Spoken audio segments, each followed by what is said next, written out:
Jagannath कण्ठशोभितकौस्तभ Padmanabha Vedgarbh चन्द्रसूर्यविलकरा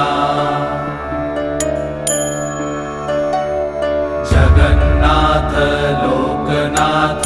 नीलाद्रीश परहरि